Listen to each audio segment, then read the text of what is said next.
Welcome to Monster Hunter Wilds.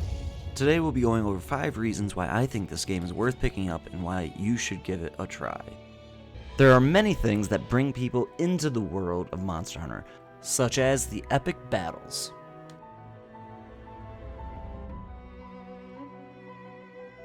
a wide range of diverse monsters,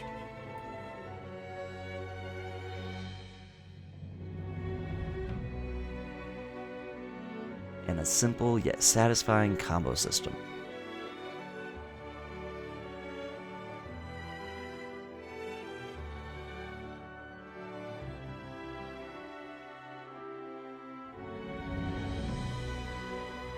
And some really amazing looking weapons and armor sets.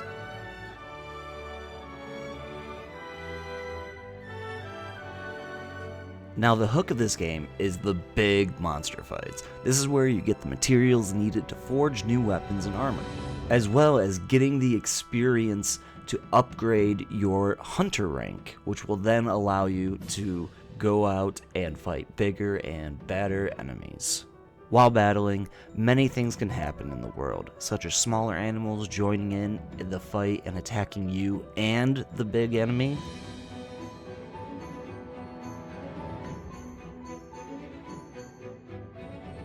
or another monster joining in and starting a turf war with the enemy that you are currently facing.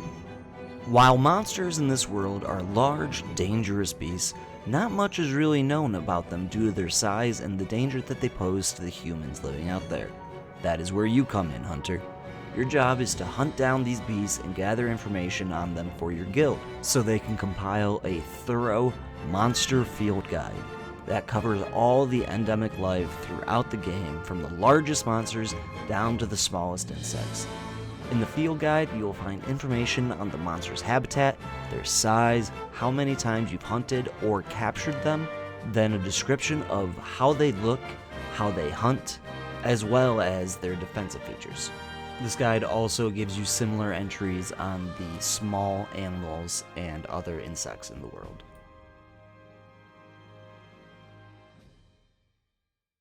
That brings us into the battle system. You mostly attack with just Y, B, and the right trigger. You will see a move list in the top right of your screen. After initiating an attack with Y, B, or right trigger, then the move list in the top right will change, showing you what buttons you can press next to extend your combo.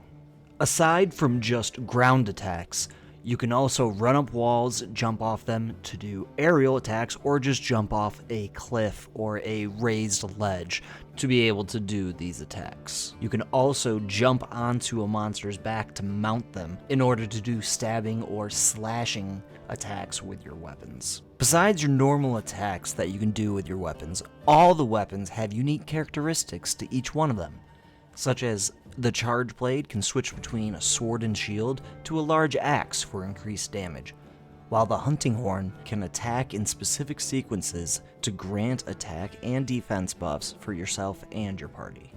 Now, I'm no expert with any of the weapons in this game, but there are some who are extremely good with them out there. If you are looking for a specific weapon guide, this isn't really the place to go, but I can point you towards Terra Ryza on YouTube. He is a fantastic creator, and he's very good at Monster Hunter and their weapon system. Go check out some of his videos. I know he just put out a bunch of weapon guides for Wild specifically. That's who I've been using to help boost my weapon knowledge and get better at the game, so go check him out. You can also go into options, into the play guide, and then look up your specific weapon, and it'll tell you all the different combos and things that their weapon will do. Okay, so now the monsters in this game are just gorgeous. So much attention has been put into the details in them, just to make them as ferocious looking as possible, but also making them look like they belong in the environments they are found. Whether it be the Caimatrice living in the plains with its large talons and pointed beak for scratching in the dirt to find food, or the Ajarakan with its thick stone-like skin to protect it from the heat of the oil well basin. Capcom tries their best to make sure that everything in the environments looks as real and thriving as possible. They are able to take these fantastical beasts, throw them into these environments, and it just looks as natural as going for a walk and seeing a deer running through a field or a dog running down the street. These monsters are just natural animals in their habitat, walking around, eating, taking naps, and just living their lives. The weapons and armor in this game are just as fantastical as the monsters that you slay. They are made from the bits of monsters in the game and carry over characteristics and personality to each one of the weapons and armor.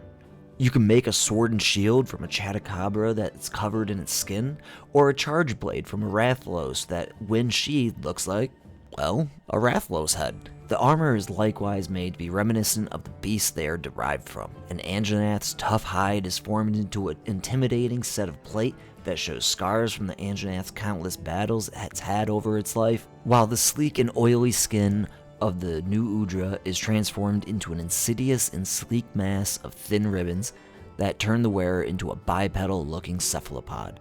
Monster Hunter has always done an amazing job of turning the hunter into fearsome forces of destruction, though I believe they've really outdone themselves this time. Just think of how terrifying it must be from the monster's perspectives to see a comparatively small creature charging them clothed in their cousin's skin and carrying what looks like a broken off piece of that other beast that's been treading in its territory for the last week. Very badass indeed. The weapons and armor are by far one of the coolest aspects of Monster Hunter series. And if you don't know if this game is for you, just go check out some of the sets. There is a weapon and armor set for everyone. Oh, did I mention you can dress up your cats as well? The cats, or palicos as they're called in this game, armors and weapons range from absolutely badass looking to downright adorable. So tell me, what's your favorite? Now, I know for me and many others who have enjoyed the last few Monster Hunter titles, there is one thing that makes the games 10 times more enjoyable, and that is the cooperation. That's right, you and up to 3 of your friends can go gallivanting off into the dangerous wilds of the game and fight and slay all of the beasties you want. Now yes, the co-op going through the campaign can be very annoying and frustrating at times.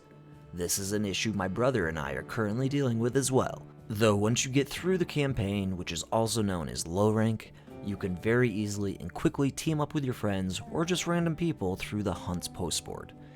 It's as easy as going to talk to your local guild quest giver, Alma, then going to either link member quests if you are in a group, or a lobby member quest to join up with randoms, then click depart, and boom, you are thrown right into the quest and ready to slay some monsters. This is also the same menu where you find all your optional quests, field surveys, and investigations. This may be the easiest system they have set up for jolly cooperation to date. You can also post your own quests, so you've been having troubles with the frenzied Nerscylla and need to get some help?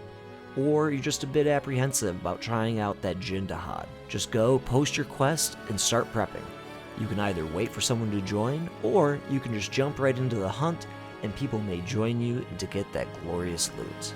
Playing with others has never been easier, so get out there and join some people and slay some monsters.